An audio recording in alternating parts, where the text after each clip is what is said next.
మీకు పుచ్చకాయ అంటే ఇష్టమా? అసలు ఈ పుచ్చకాయ తెలియని వారంటూ ఎవరు ఉండరు కదూ. పుచ్చకాయలు ఎన్ని కలర్స్ ఉంటాయి? ఎస్, 4.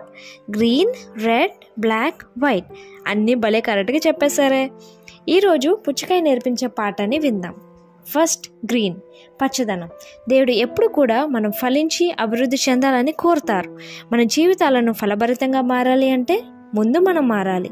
మన పాత జీవితానికి బాయ్ చెప్పి క్రొత్త జీవితానికి వెల్కమ్ చెప్పాలి. పుచ్చకాయను కట్ చేయగానే రెడ్ కలర్లో కనిపిస్తుంది. Red for Christ blood.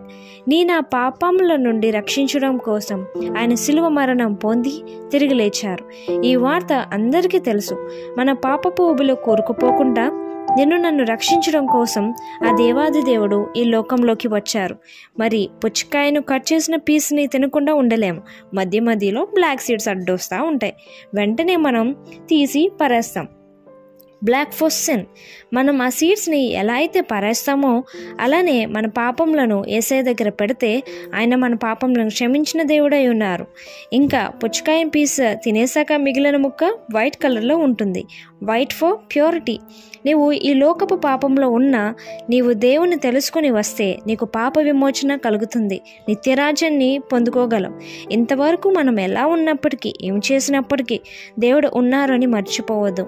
పుచ్చకాయలాగా మనం కూడా అభివృద్ధి చెంది పరిశుద్ధమైన రక్తంలో కడుగబడి మన యొక్క పాపములను విడిచిపెట్టి దేవుని రాజ్యం వెళ్ళడానికి సిద్ధపడదాం. దేవుడు మిమ్మల్ని దీవించునుగాక. ఆమెన్.